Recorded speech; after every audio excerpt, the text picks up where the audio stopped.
This is the Paycheck to Daycheck Reselling Podcast. I'm Liz. And I'm Ashley. Together, we have been making money online collectively for over 10 years. Our mission is to help you start, learn, and grow a reselling business and to inspire you to turn your paycheck into a daycheck. The world is changing, and we want to help you change with it.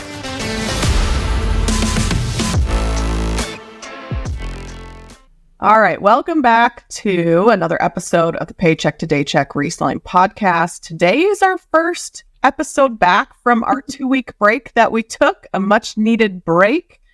We decided things happen, and it's sometimes, you need to really think about, we need to take care of ourselves. We need to have breaks, and even with the podcast. So this is episode number 89 of our Paycheck to Daycheck podcast. And I cannot believe we are to 89 episodes. Can you? Same. It's flown by, but also listening back to some of the earlier episodes, it's gotten so much easier as time has gone on too. I remember when we first started, I was just talking to someone about this the other day. We would say a sentence and then, oh wait, no, we have to edit that out. We were constantly trying to make things perfect and filter ourselves and whatever. But now I feel like it flows so much. We've learned so much. We've gotten so much good feedback from people in the community. It's been so fun, So in one sense, it's flown by, but in another sense, it's wow, we have really come so far. And I feel like it's a night and day difference from this episode to the very first one or second one, Yeah, I probably should go back and listen to that first one because I'm sure it would be night and day because now it's we got into a flow. We know when we're going to record, what we need to do. And yeah, I feel just much more comfortable doing the episodes. So it's been a lot of fun for sure. But today's episode, we wanted to kind of do a summer catch up, kind of share things that are going on with us individually and then with the podcast, and also talk about that postal service ground advantage that has got everybody kind of sometimes confused with it, what's going on with it. So we'll kind of talk about that a little bit later in this episode. Perfect. Yeah, I'm glad that you're kind of breaking that down. I, in my hiatus, I saw a little bit of the frenzy that started because of all of it, but I haven't really dove into all the details. So I'm glad that we're going over that so then we can all be clear on what it is, what's happening, how to operate from here on out. So that'll be good information. So to kick things off, we're going to start with updates about, what we have going on, what's been going on with us. If you watch our Instagram stories, you've probably seen some of this information. If you don't, that's fine. We're going to go over it again. A couple weeks ago, it was the week of 4th of July, we moved from the house that we were living in into a new house. We're renting this one as well. The owners of the house that we were in, we were hoping to stay there for, I think I talked about this in the last episode, but we were hoping to stay there for a couple of years. But the owner was deployed. He's in the Army and his deployment ended and they were sending him back to this area, which is great for him. Not so great for us, but great news for him. And so, they wanted their house back and all that good stuff. So they're moving back into the house. They're actually moving back in today. So we needed to find a different place to live. So now we're a little bit more central to Capital District, I guess. It's more central for Brian for his work. He's closer to, the places that he travels to all over this area, car dealerships and stuff like that. So that's better for him. Less driving. I have a Target 90 seconds away. There's a Salvation Army thrift store less than a minute away. It's right down the street. I've been to that one a couple times. Just like every other thrift store though, they've also increased their prices. So it's going to be, it'll probably be hit and miss. The thrift store that I found so much inventory at, especially prior to 2020. It was 2019. I think I found this one little honey hole thrift store. It's in the basement of a church and they're only open on Fridays and Saturdays, for a couple hours each day. And it's run by all these adorable little old ladies. So I found out about them from a garage sale that I had gone to that summer back in 2018. So I started going on Friday nights after work. I drive all the way up there and it was from where I was working south of Albany. So it took me a good hour to get up there, especially on a Friday.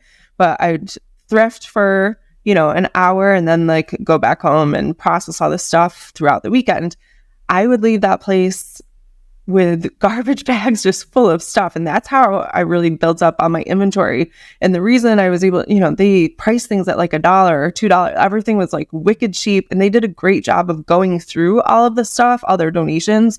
So there was never anything out on the floor that was like damaged, smelly, dirty, anything like that. Like they did a great job of filtering through items. So I really was able to build up a lot of inventory that way. And then I went a couple times when we lived like up north, but after we moved from that house to this last one, I didn't really go. And I actually referred like a friend of mine who listens to the podcast, and I believe she's in our Facebook group too. She's local to me.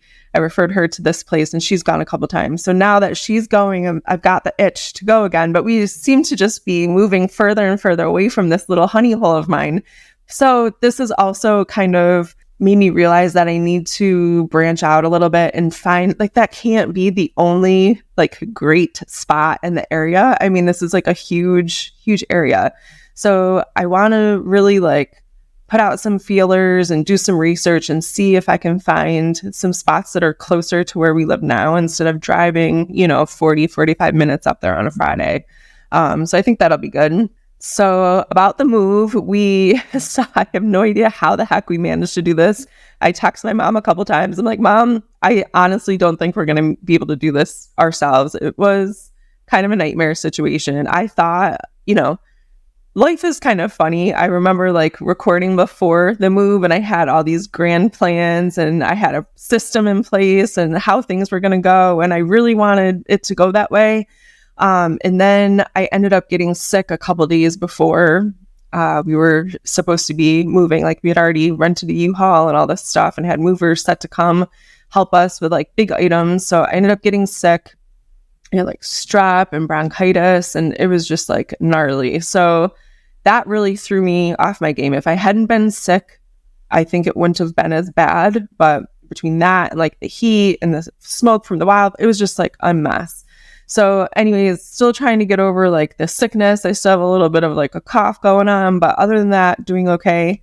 But somehow Brian, I have no idea how he did this, but I finally counted all the bins. I had 42 bins of thrifted clothing inventory and shoes and stuff that, doesn't take into account like any of my like retail arbitrage items, toys, stuff like that are like stored in other areas on shelving units and stuff like that. But 42 bins, somehow he fit all of the bins into this U-Haul van. I still don't know how the heck he did it.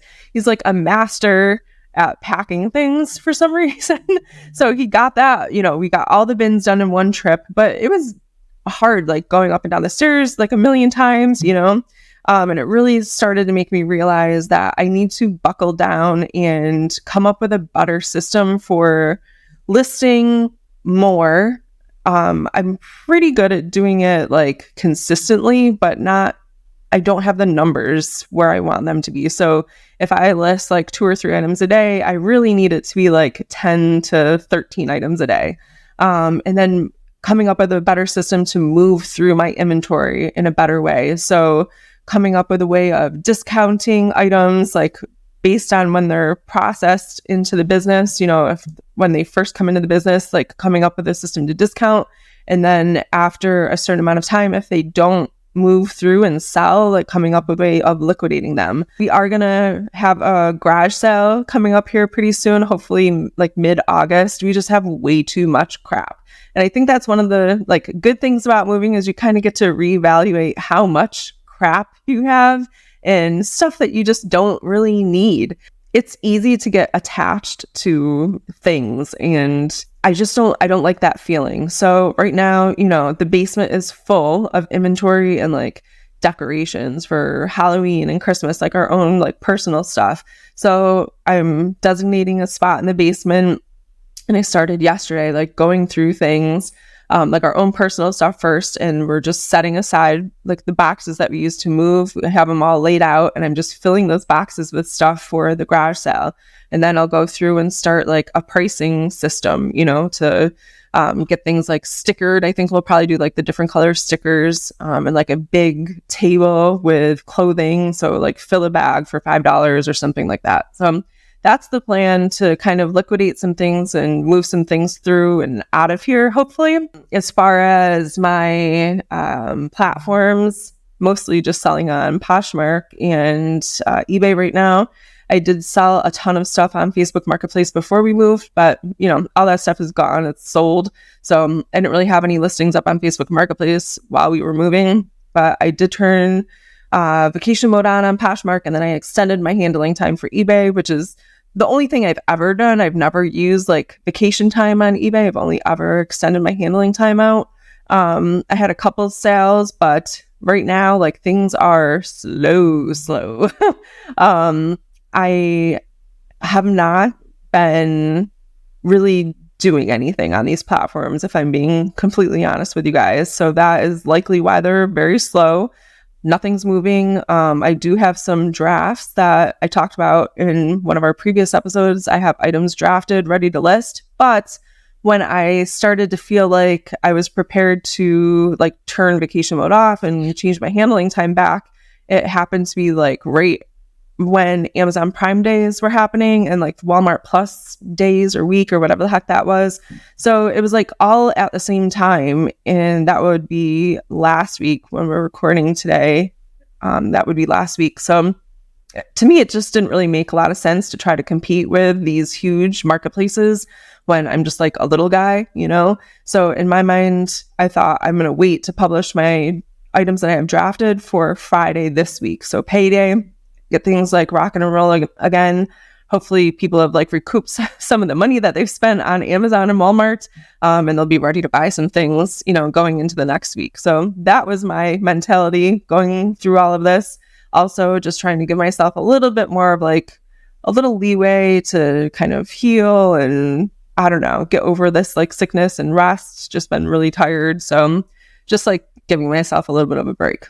All right. And then for the final stretch of like my updates, I have noticed that when I start to get frustrated with things, whether that's like business stuff or personal stuff or like my time management or whatever it is, that means to me, that's like a good signal that I need to reevaluate my priorities at that time.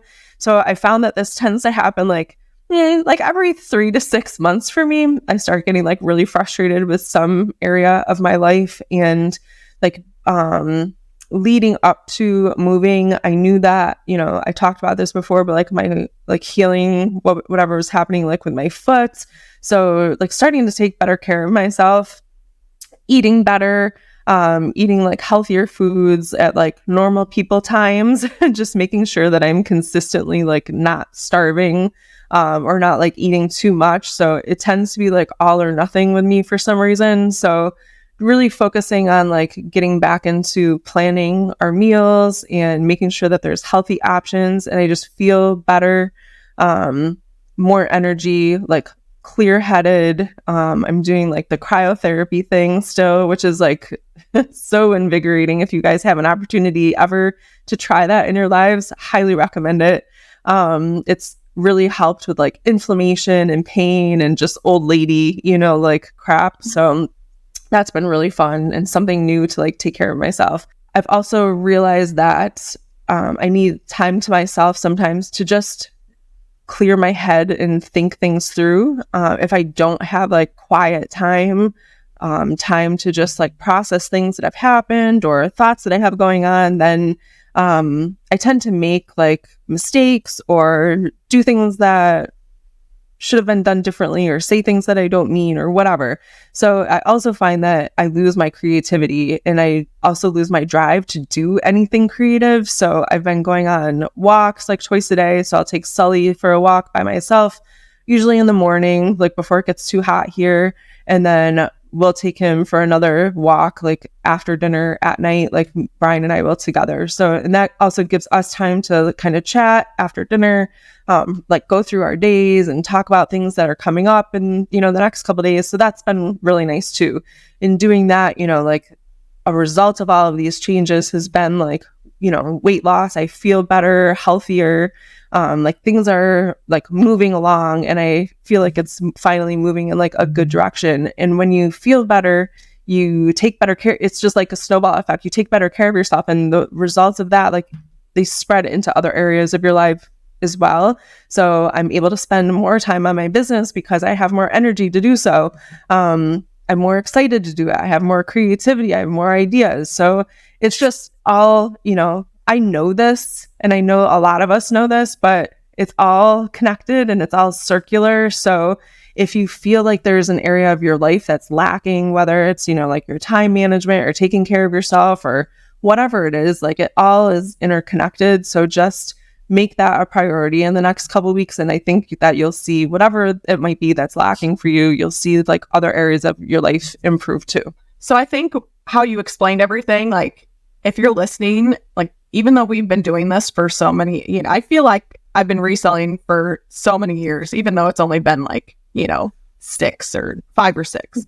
But, we still face some of the challenges that you're probably facing as a new reseller. Like we face them even now. And like your example of how you got sick when you were moving, like we had that episode about when you're moving a reselling business, and you were talking about your plan and how you wanted to move the reselling business first. And, you wanted to organize that before you start moving all of your other stuff. And then you got sick. Things happen. So you have to really, have plan A, plan B, plan C. And things just sometimes, as much as you try to plan, they just don't end up panning out. And that's okay. So you didn't end up moving your inventory first, right? That was the plan. And the more that I thought about it, I have a super outback. So most of my inventory, like I said, is in bins or stored on shelves and whatever is kind of like loose. So I would need to I can't transport, like toys, a whole shelf full of toys, for example, like one by one by one. So I needed some way to like transport them all together, or at least like in boxes or something like that. So I'm not wasting trips, For me, once I did take a couple trips to the new house in the outback with my inventory. And then I started to realize like I'm kind of wasting the space of my car because I can only fit so many bins and or large boxes in the car. It's like a 25-minute drive down and back up. I could fit like 1, 2, 3. I could fit either 4 bins or like 2 bins and like 3 boxes in the outback and like shove like some things on the floor. But to me, it just seemed like I was wasting a lot of the space. So I started moving smaller things, fragile things, stuff that I wanted to make sure didn't like get lost or broken, important stuff. So I actually started after like I moved the first like 2 loads of inventory over and realized that this was what was happening. I started moving like kitchen things and like the food and fridge stuff. So I started doing that and getting that all set up. So at least that was done when we got here, and then the first thing that we moved when we got the U-Haul was all the inventory. So that came in first, right down to the basement. I had it like pretty organized for a while, and then like we just started like putting all kinds of stuff down there. So now I have some work to do, but at least it's all down there and it's all in one spot. So I guess, you like you said, you can make these plans and you can have an idea of what you want to do, but things change, and like it just didn't make sense to me to drive 50 minutes round trip to bring a couple boxes or a couple bins, when I could like stack my car full of like food and Trader Joe's bags and stuff like that. You know what I mean? I could really like smush all that stuff in there and make more use of the space. So next time I'll know a little bit better and how to optimize my space a little bit better as well. Moving is just the worst. Like I said, I hope I don't have to move for a very long time. If anything, 'cause Casey and I were actually talking, we get this like itch every couple years. Like we're just that couple where we cannot stay put. Like we have to be on the go. And especially after the road trip that we took back to Iowa, that was 2 weeks. I was like, I miss RV life. Like that was so much fun. So we're trying to think of a plan. We're hoping by like 2025, we can hit the road again, but we will not do what we did last time where we sold everything, sold the house. We would keep both our houses. We have a rental that's rented out for 2 years. And then we have the property that we're on right now. And that property we would rent out as well. And then maybe with the outbuilding, keep the side of it for like our personal stuff so we can keep some things and then hit the road for, a year or two or however long we want to do. So that's kind of like our long-term goal. Nice. I guess I could do an entire episode on like how that looks, the planning and all that. But all right, so I'm going to share some of the things that have been happening with us. So obviously I just mentioned the road trip, which was very unexpected. We were to the point where our eBay store was really gaining momentum. And then our friend Robert passed away and we had to put everything on vacation. And you said you hadn't put your store on vacation. We hadn't, but we were going to be gone for 2 weeks. And I didn't want to have to change the handling time to that extreme. I don't even know if you can. Can you do it for 2 weeks? I'm not sure, actually. I've never tried. I think it could. I think it might. Well, it might max out. But usually we would change the handling time because anytime we go on a vacation or we leave town, we're gone for the weekend plus a couple business days. So we could, we set all of our listings to 1 business day. We can usually change it to 3, maybe 4, maybe 5, depending on where we go. And then we don't have to put the store on vacation. But this time we actually did put the store on vacation and we made it to where nobody could buy fixed item listings. And we did that because it was just a different trip. We were going back to say goodbye to a friend and it was really hard. So I didn't want to have to put any stress on us, like worry about sales. I'm like, let's just turn everything off. We put Macari Poshmark on vacation.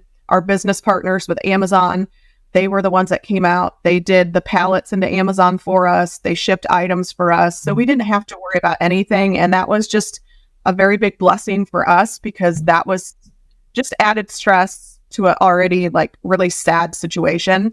That was actually pretty easy to do. Once we got back, we just turned off the vacation and it did take a good 2 to 3 weeks before our sales started picking back up. And now we're back where we are. We're back where we were before. So sales are really good. It was slow a little bit during Prime last week, but I think we're doing very well. We'd like to see our average go up for 90 days, another probably 5,000 to 7,000. And how we're going to do that is we took a step back and we realized we're wasting our time with some of the items that we're buying. And that's just to be completely honest. We're buying the items for low price, but they're ones that we're going to list for $20, or maybe it's a t-shirt for $15. Like I keep telling Casey, show me the listings that you have for the item that you found at the thrift store. So if he finds an item, I'm like, I don't want to buy it unless it's going to be listed for $30 or $35 plus. Like I want to stop wasting our time on those small profit items.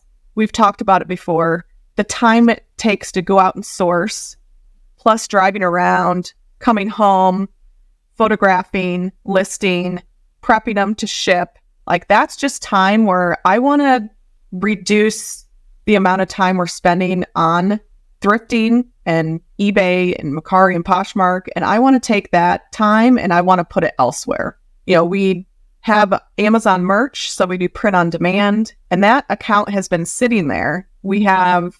We're in tier 2000, so that means we can upload 2,000 designs.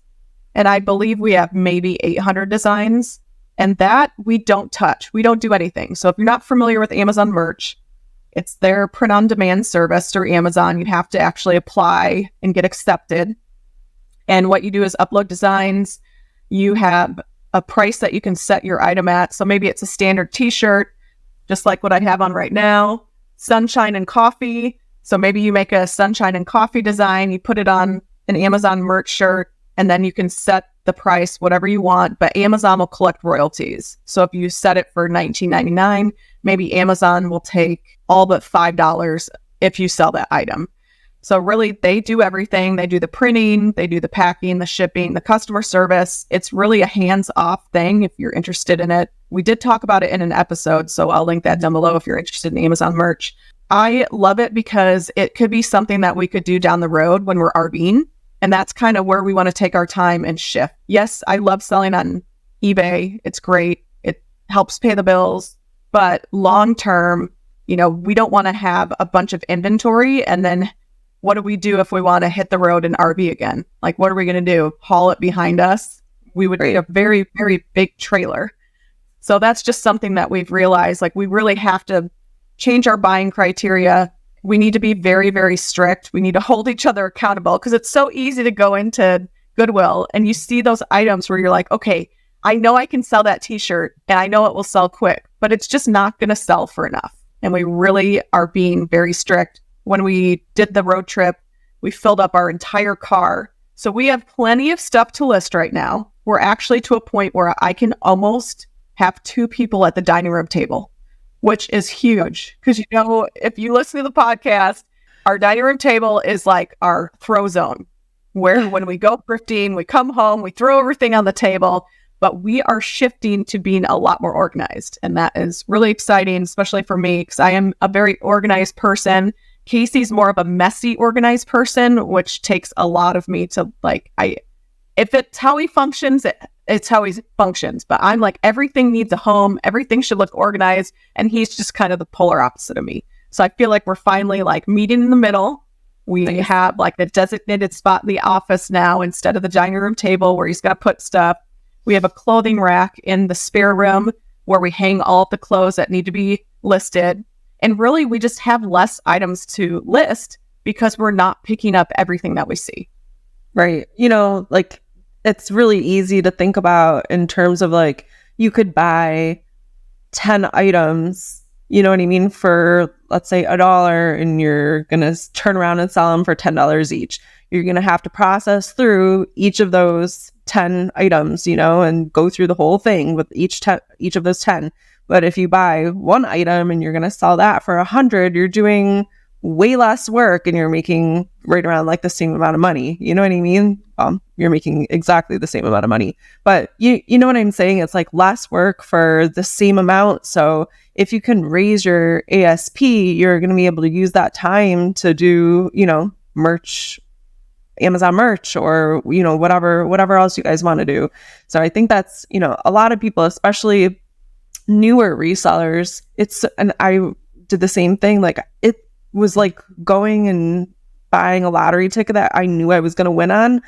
Every single time I walked into the thrift store, I knew I was going to be able to find something I can make a profit on, but I wasn't focused on how much profit, so I could buy a t-shirt for $5 and I knew I could flip it and sell it for $25 pretty easily. But was that going to be sustainable for me, or was I going to burn out doing it that way?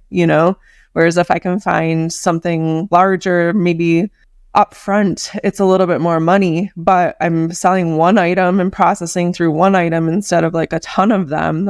That takes a lot of stress off of me and my business and just personal life and all that, for the same amount of money. So just something to think about out there. If you're starting to feel a little burnt out, or you need to switch things up a little bit, start by just tightening up the reins on your sourcing, and just looking for items that are going to just bump it up $5 or $10. If your average cost, or if your average sale price is around $20-$25, bump it up to $30-$35 and see what that does for you. Yeah, I think the reason why we were picking up anything and everything is because we went from being very limited in space when we RV'd to being back in a house and having all of this room where we could, in our eyes, we were and in our mind, let's just try to get as much as we can. Let's buy as much as we can. Just keep buy. And then, also COVID had an effect on us because we didn't ever want to be in a position where we didn't have inventory. So we wanted to have too much inventory. And then now, because when you go on a road trip, especially because it was almost 28 hours to Iowa from Arizona, you have a lot of time to think and to talk. And so those were some of the conversations that Casey and I had, because I'm do you enjoy reselling? Because that's something it pays the bills, but do you really enjoy it? Because if you don't enjoy what you do, then you shouldn't be doing it. And I said, I don't enjoy listing. That's not my favorite. I like to go out and source, and so does Casey. So let's limit what we list and how much time we're listing. And if you're doing that, you have to buy higher ticket items because we still want to be making the same amount of money. we're kind of to a point where we're not even focusing on clothes anymore. Like, we are just like, enough with these t-shirts, enough with, these pairs of jeans that I'm going to sell for $20. I can't do it anymore. I've grown to be okay with listing bottoms. I am over that little hump of like not wanting to list them. I have been listing them, but we're focusing more on, going into a thrift store and not spending that much time in there. We're going to the shoe section. We're going to the sporting goods. We're going to, the hard goods. And I like those because they're easier to photograph. It doesn't take as much time. A lot of them don't need measurements. Clothing is just very, very time consuming, but it's the easiest kind of niche to get into because there's clothes in every single thrift store. Now, when we actually went Sunday, we were going to go to some garage sales and we were a little too late because, if you are familiar with Arizona, it's really, really hot. And in Phoenix area, it's been like 113, 115 consistently for feels like 4.5 years, but I know it's not that long. And we wanted to go to garage sales and we were too late. They weren't having any. Everyone's like, screw that. I'm going to close them down early. It's too hot. So we decided to go to some Goodwills because we were in an area. It's called Santan Valley and then Queen Creek area. We went down there and did some thrifting. But I told Casey, if you put something in that cart that isn't going to be $30 or more, I'm going to take it out of the cart and I'm going to hang it back up or put it wherever it goes. We really didn't. We found stuff. We found a lot of good stuff, but we didn't find a lot. So actually, Casey listed most of it yesterday. And I think that's where I want to get to is sourcing like 1 or 2 days a week. And whatever we're sourcing, we're able to list that week and get it listed right away. Because what I saw was a lot of old stuff. I found this pair of shorts. There were these Izod saltwater blue shorts. And I found them. We bought them probably 3 years ago. And they were stuck in a pile of unlisted stuff. And I listed them for like $14. I'm like, get them out of here. I took an offer for $12. I'm like, I just want them gone. Like, I don't care if I make $1 or $2. I want them out of here. I cannot look at them. I don't want to see another pair of those. We bought 30 of them at Costco for like $3.25 a piece. And that was like the last one. I was like, get it out of here. So that's kind of the position I want to be in. I don't like staring at my inventory. I hate it when I'm sitting there watching TV and I look at that dining room table and there is just everything needs to be listed on that table. And it just gives me kind of anxiety. And it makes me just not motivated. So I'm like, we have got to change. So I feel like this 2 weeks off really helped, at least me, be able to kind of focus on the organization and things like that, which leads to my next one. July, I feel like, is organization month, mainly because it's so hot outside. The only thing we do outside is jump in the pool. But we are members of Costco again. We got a membership. And we were there and saw that they had those 27-gallon plastic bins. They're black, and then they have the yellow lid. We went, and they were usually $9.49, and they were on sale for $7.99. We bought 68 of them. So we have 68 of those plastic bins because when we stored our inventory, we have a bunch of shelving. We've got like 9 storage shelves. We were using old, big Amazon boxes. So cardboard boxes.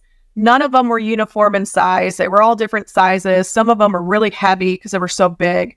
And so finally, I'm like, we have got to organize. I need organization. I need something that looks organized and feels organized.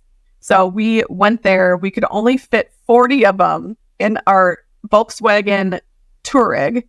And you should have seen us. There was so many of them. I literally we had to open up the sunroof. And we had some of the lids sticking out of it.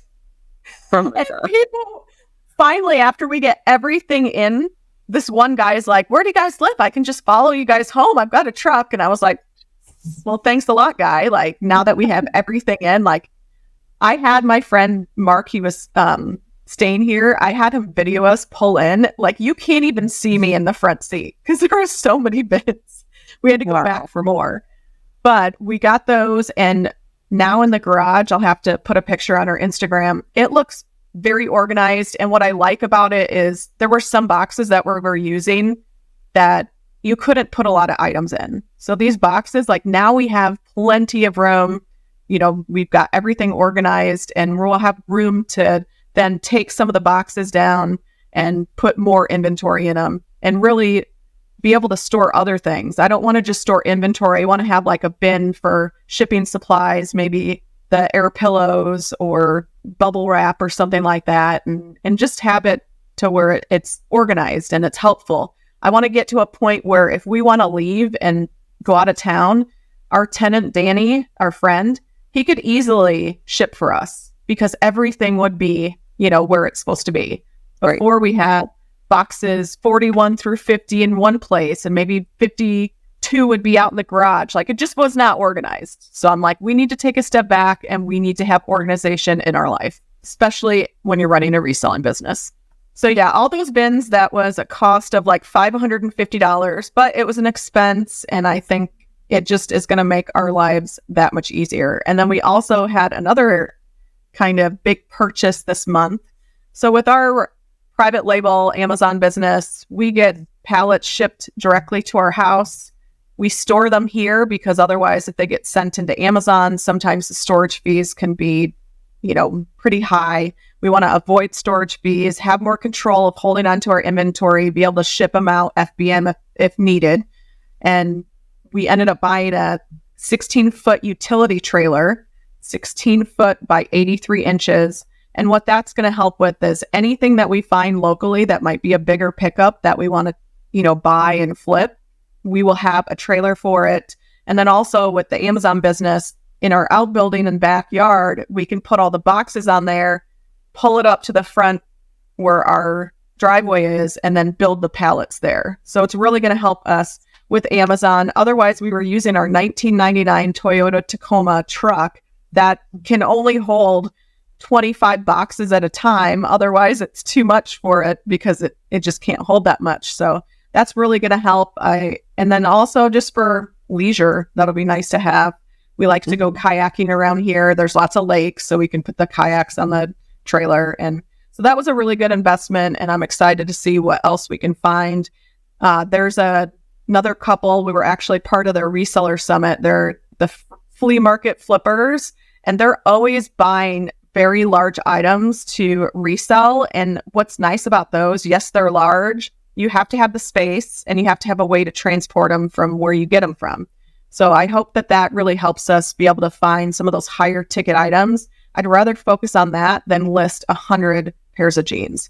So before we get to the Postal Service Ground Advantage, I do want to give one tip, because you were talking about like your inventory and having older inventory and how you would kind of get through that. One of the things I started doing on eBay, they make it really easy. I sort by oldest listings. I'll select like the oldest 200 listings. I'll edit it, and there's a spot in there where you can bulk edit the price. So I'll go into the buy it now price and I'll decrease it by 5 to 10%. Oh, and I'll do that every few weeks to get that price lower. And we actually, by doing that, I sold the oldest item we had that was back from July of 2021. Oh my God. It's like, I have just got to get rid of the stuff. So that's another strategy. If you are trying to get rid of older inventory, just do the bulk edit and lower the price. Yeah, I'm going to try that actually. Good tip. All right. So now on to the Postal Service Ground Advantage. So what it is, it's the new ground service that the Postal Service has. So before they had first class, which was under £1, and that was usually very inexpensive. And then they had their parcel select, which I've mentioned on other episodes, that was only a one-way service. So you would only ship the item to the person. If they did return to sender or wanted to ship it back, you would have to pay to get it back. So now what the Postal Service did was they merged those two services. So now first class and parcel select are all together. So it's a 2 to 5 day service. So it can take 2 to 5 days to get from point A to point B. And it's 1 ounce up to 70 ounce, or 1 ounce up to 70 pounds. And then you also get $100 insurance for both outbound and return shipments. So the way the price works, it's under the same shipping service. So if you're in eBay and you go to buy a shipping label and you put in the dimensions, then anything under £1 is still going to go pretty similar to the first class prices. It might be a little lower, the way the pricing works is up to 4 ounces is a price, up to 8 ounces, up to 12 ounces, up to 15.999. And it also depends on what zone you're going to.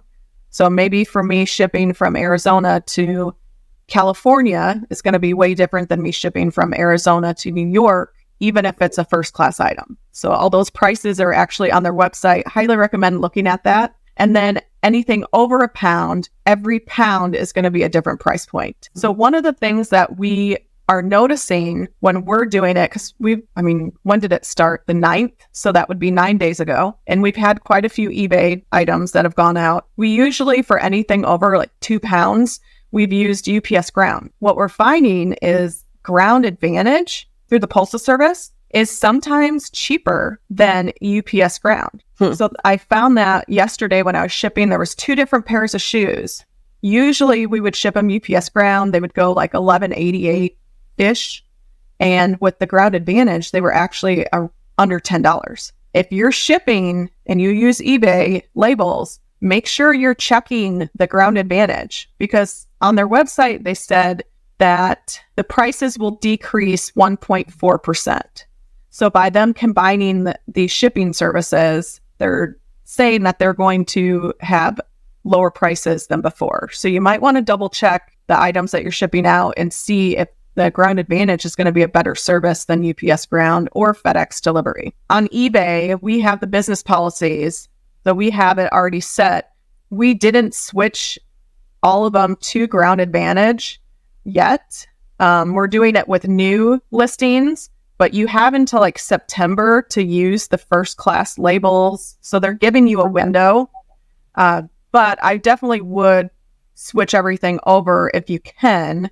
It's just we're still kind of playing with it right now to see, okay, well, maybe the items that we had for free, UPS Ground, FedEx, maybe we do need to add the Postal Service Ground Advantage, because that is competing and sometimes being lower than those prices. So that's one thing you can do. I did see somebody ask if you can use the priority free Postal Service boxes for Ground Advantage, and that is an absolute no-no. You couldn't use them for first class or parcel select before, so you definitely cannot use them for Ground Advantage. The free priority boxes are only for the priority services. If you have a medium flat rate box, you cannot choose padded flat rate envelope and use that medium flat rate box. It has to be the flat rates or anything fits and it's that particular rate. You have to use those shipping supplies for those services. If it's a regular priority box and it's not a flat rate, you can use it for priority shipping. So just make sure that you're not using them. Even if you see people say that they do, don't be that person. Just don't. I'm going to tell you that right now. You don't know if you're going to ship an item to another reseller. I mean, that's mail fraud. I remember there was one particular reseller that I will not say the name. And if you are a seasoned reseller, you will know exactly who I'm talking about. They would put 8 ounces for every single item, even if it was over a pound. That is mail fraud. You cannot do that. So don't make those mistakes that sometimes you might see. And that's just, there's going to be people that break rules. Some people run with scissors. I don't run with scissors. I like to play by the rules because I feel like if you bend the rules, you eventually will get caught. So you might as well just have the best practices that you can and definitely play by the rules. Exactly. Just have integrity, operate with integrity, right? Before we end this episode, let's talk a little bit about the podcast. This is episode 88. I said 89 in the beginning. I was one ahead of myself, but this is episode 88. We are approaching 100 episodes. I feel like we need to do something big for the 100th episode. If you guys have any ideas of what we should do, leave a comment down below on YouTube or reach out to us with any ideas that you have. Cannot believe 100. That is just crazy. We started this last August, had no idea that it would have this much success, but it's been a really cool ride to be on. On our YouTube channel, we are getting closer to 1,000 subscribers, which is amazing. If you're listening to the podcast and you're not subscribed, we would love if you could do that because we are trying to get to 1,000. We are technically monetized on the YouTube. We can accept super thanks, super chats. If we were to ever go live, which we haven't gone live on, we usually just post all the podcast episodes and some tutorials and some YouTube shorts and things like that. But once we get to 1,000, then we're able to apply for monetization with ads and then make money off of the ads on the channel, which in turn helps us be able to pay for things. I mean, a podcast is a lot of work. We have to have a hosting platform. We have to have editing software, things like that. So there is some expense that goes into doing a podcast. So if you're not subscribed, please go and subscribe to our channel. I think we hit 914 today, so we are getting really, really close. So our Facebook group is at 165. We have a lot of really nice, kind, helpful people in there. It's called the Daycheckers Reselling Community. And what I like about it is there's sometimes groups get really, really big. I kind of want to keep it smaller. I like the fact that when people ask questions, they're helpful answers. Yeah. I've seen in some Facebook groups where somebody asks a question and we're all starting somewhere. Some people are new. Some people have been doing it 5 years, 10 years, 20 years, but there's no stupid question. And I don't like it when people make kind of smart alecky responses or put down other people for asking questions. Like you should never do that. Treat people how you want to be treated. And they're just trying to learn just like you did at one point. All right. So thanks for listening to this episode of the Paycheck to Daycheck Reselling Podcast. We are happy to be back and we'll see you in the next episode. All right, guys, that's a wrap on today's episode. Thank you so much for listening to the Paycheck to Daycheck Reselling Podcast. Anything we mentioned in this episode will be linked down below in the show notes or description down below. Be sure to share this episode with anyone you think it will help and follow us on social media at P2D Podcast. Thanks again for listening. Keep working towards that Daycheck.